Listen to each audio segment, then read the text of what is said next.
तरफ गेट वगैरह जो लगाए हुए हैं और यहाँ पे जो बेड़ियाँ वगैरह खड़ी हैं तो वो तो दोस्तों जो ऐसा ही चलता रहा तो ये देखें मिट्टी के ढेर, जैसे वारी के ढेर, ऐसी सिंधु नदी बन जाएगी भाई। ये मिट्टी के ढेर जैसे पड़े, ये मिट्टी ऐसे नज़र आ रही है तो सिंधु नदी भी जैसे कि पानी नहीं रहा तो ऐसे हालात हो जाएंगे। महकमे आबपाशी सिंध की जानिब से छोटी नहरों में पानी की मसनूई बंदिश, हजारों एकड़ पर तैयार फसलें तबाह होने लगी हैं। काश्तकार एहतजाज करने पर मजबूर हो गए।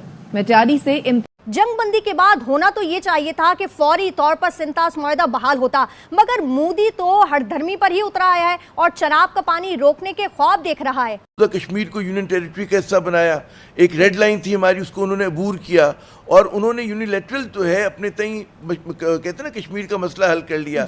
अब पानी के भी मसले के ऊपर आप देखें, कई सालों से मोदी मुसलसल ये कह रहे थे कि जी पानी और खून साथ साथ नहीं बह सकते, तो उनके अज़ाइम जो थे उन्होंने बहुत पहले से हमें दिखा दिए थे।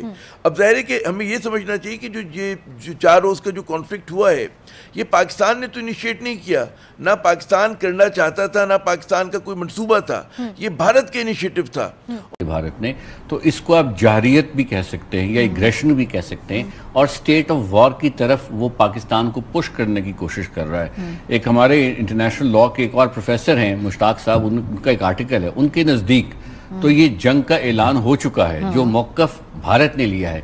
तो उसके जवाब में जो पाकिस्तान की कार्रवाई है, पाकिस्तान ने प्रोपोर्शनेट रिस्पांस दिया है, यानी वो रिस्पांस जो बैनुल अक़वामी कानून के नीचे काउंटर मेजर्स पाकिस्तान को अलाउ किए जाते हैं, वो काउंटर मेजर्स पड़ रही हैं। ऊपर से पानी आ गया है तो हम बोले हमारे को पानी चाहिए। ये हर 8वें दिन 7वें दिन जिससे में इनका दिल करता है ये सुल्तानपुर नहर जो है बंद कर देते हैं। नुकसान तो काफी होता है ना। ये आप देख सकते हो नसीरवा और रेवड़ी केनाल फुल बह रहा, छोटे छोटे आबादगार हैं। ये सुल्तानपुर माइनर उन्होंने बंद की हुई है, इस वजह से हम एहतजाज कर रहे हैं। हमारा फसल तबाह हो रहा है। काश्तकारों की जानिब से सिंध हुकूमत से मुतालबा किया है। ये उनका एक बहुत बड़ा प्रोजेक्ट है, उसे कहते हैं रिवर लिंकिंग प्रोजेक्ट, जो तकरीबन $180 बिलियन का है, जिसमें यमुना को वो लिंक कर रहे हैं गेंजिस के साथ, ब्रह्मपुत्रा इसके साथ, नीचे साउथ में नर्मदा रिवर कृष्णा के साथ, यानी साउथ नॉर्थ के सारे रिवर्स का एक नेटवर्क बन रहा है, जिस तरह हमारे रिवर किसी ज़माने में लिंक्ड हुए थे।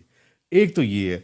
दूसरा एक जो बात बड़े क्लियर सी है और कुछ थोड़ी सी जाहिर है कि जब बड़े इस तरह की जो पानी मिल रहा है उसको वो जो है वो हमें नहीं जाते, या इसमें ट्रीटी के तहत जो मैकेनिज्म है जो कि सेफ गार्ड वर्ल्ड बैंक ने हमें दिए हैं, अगर वो इंडिया अडॉप्ट नहीं करता तो हमें तो ये मटेरियल डैमेज का जो है ये खदशा है। हमारे पानी को कई बाहर डाइवर्ट न कर लें, जो प्रोजेक्ट्स बना रहे हैं वो ट्रीटी वायलेटिव ना हो। और इसी तरह जो मैकेनिज्म जो हमारे डिस्प्यूट रेजोल्यूशन के लिए चल रहे हैं at the level of the commission है, न्यूट्रल एक्सपर्ट के पास हैं, कोर्ट ऑफ आर्बिट्रेशन के पास हैं, अगर ये सस्पेंड रहते हैं तो अल्टीमेटली। नमस्कार दोस्तों, स्वागत है आपका मेरे एक नए वीडियो में। दोस्तों, भारत और पाकिस्तान के बीच पहलगाम अटैक के बाद में जो संघर्ष हुआ था और भारत ने उस संघर्ष से पहले जो फैसले लिए थे उसमें सबसे बड़ा फैसला बॉर्डर को लेकर के था। जो सिंध समझौता हमारा जो पाकिस्तान के साथ में था कि भारत सारी जानकारी पानी को लेकर के साझा करेगा। ये समझौते के अंतर्गत था कि भारत से होकर के जो पानी करीब 80% पानी पाकिस्तान जाता है उसका जो भी डेटा है कि कब बांध को रोका जाएगा, कब बांध को खोला जाएगा और या कितना पानी छोड़ा जाएगा, ये सारी जानकारी पहले पाकिस्तान को देनी रहती थी। लेकिन जब से ये पहलगाम का अटैक हुआ, भारत ने पाकिस्तान से सारे जो रिश्ते नाते समझौते सब खत्म कर दिए।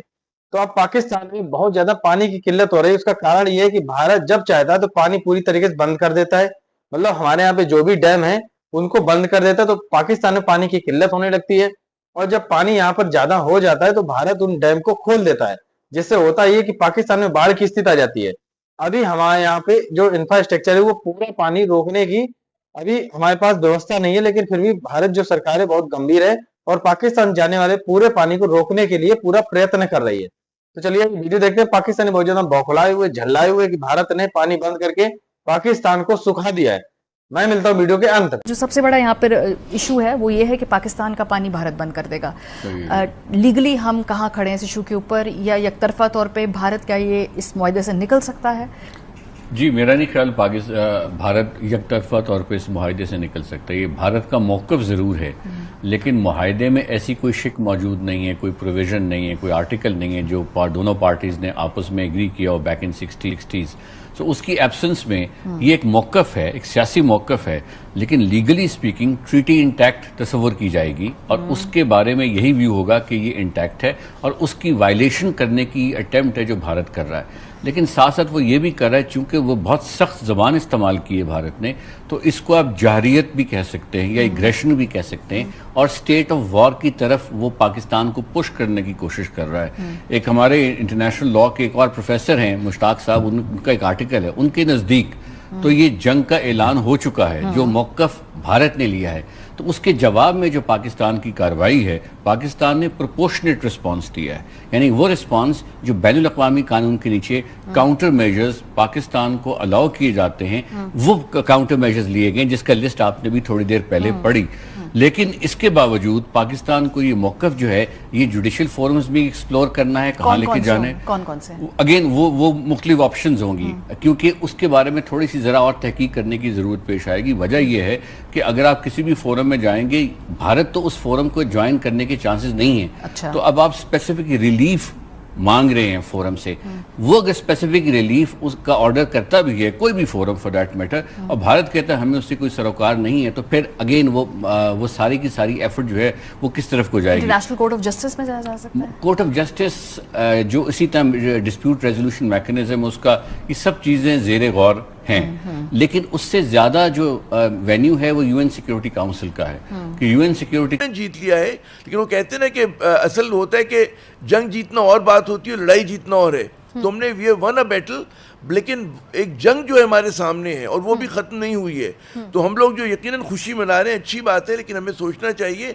कि आगे चल के भारत हमारे साथ क्या क्या कर सकता है और उसको काउंटर करने के लिए हमें क्या करने की ज़रूरत है। हमें मुल्क में स्टेबिलिटी चाहिए, हमें अपनी मईशत को ठीक करना होगा, अपने इख्तलाफात को कम करना होगा। जो हमारे अपने इंटरनल प्रॉब्लम्स हैं, जब तक हम उनको दूर नहीं करेंगे उस वक्त तक हम दुश्मन को, ठीक है हमने इस बार उनको दंदान चिकन जवाब दिया, लेकिन अगर हमें इस चीज़ का तसलसल रखना है तो हमें अपने आप को अपने घर को दुरुस्त करना होगा। भारत जो है वो ब्रिंकमैनशिप कर रहा है, वो समझता है कि देखिए भारत की ख्वाहिश क्या, उसका जो बड़ा एजेंडा है वो एक तो ज़ाहिर है कि पाकिस्तान के साथ जो है मतलब है कि हमें दबाव हम पे बरकरार रखना चाहता है। दूसरी बात ये समझनी चाहिए कि उसके हेजिमनिस्टिक डिज़ाइन हैं इस खित्ते के अंदर, और ज़ाहिर है कि उसमें जो पाकिस्तान एक बहुत बड़ी उनके सामने एक कहते हैं ना रुकावट बना हुआ है। जी जी। तो वो मुसलसल हम पे प्रेशर डाल रहे हैं और अब वो आबी जारियत को इस्तेमाल करके जो है as a bargaining chip Pakistan के खिलाफ जो है इसको इस्तेमाल करेंगे।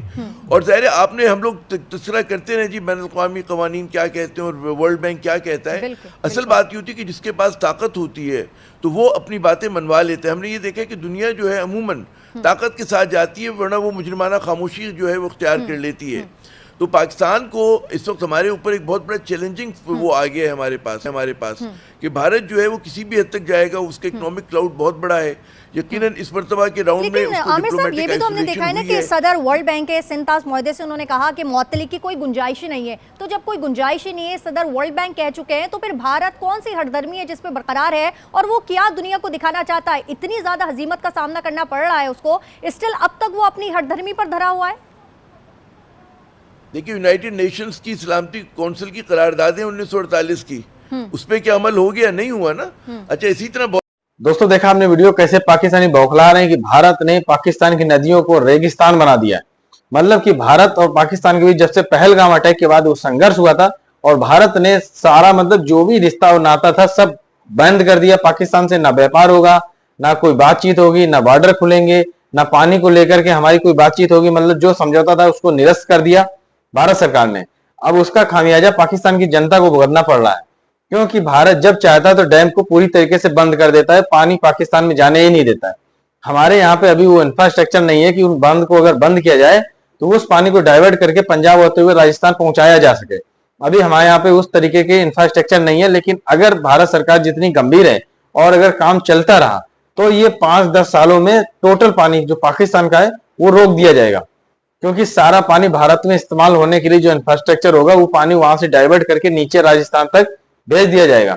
तो पाकिस्तान में पूरी तरीके से तबाही आ जाएगी। तबाही हालांकि अभी भी है, क्योंकि भारत जो भी जानकारी साथ में साझा करता था, वो सिंध वाटर समझौता जो था उसके तहत जो भी जानकारी साझा करता तो पाकिस्तान को काफी फायदा था, क्योंकि जब पाकिस्तान को जरूरत होती थी तो भारत से एक्स्ट्रा पानी छोड़ने के लिए रिक्वेस्ट करता, भारत छोड़ देता था, या पानी वहां ज्यादा हो जाता तो बांध को बंद करा के यहाँ पे पानी रोक लिया जाता था। लेकिन अब जब समझौता खत्म हो गया तो भारत फिर अपने हिसाब से काम कर रहा है। कितना पानी रोकना है, कितना पानी बांधना है, वो भारत अपने हिसाब से करता है, बिना कुछ कहे सुने डैम को बंद कर देता है, जिससे पाकिस्तान में पानी की किल्लत होने लगती है। अभी इस समय सिंधु जो नदी है पूरी तरीके से सूख गई है। पाकिस्तान की सरकार ने एडवाइजरी जारी करी है कि आप कोई भी फसल, किसानों के लिए एडवाइजरी है कि आप कोई भी फसल मत करें, क्योंकि पानी नहर में आपके यहाँ नहीं आएगा, नदी सूख चुकी है, पीछे से पानी नहीं आ रहा।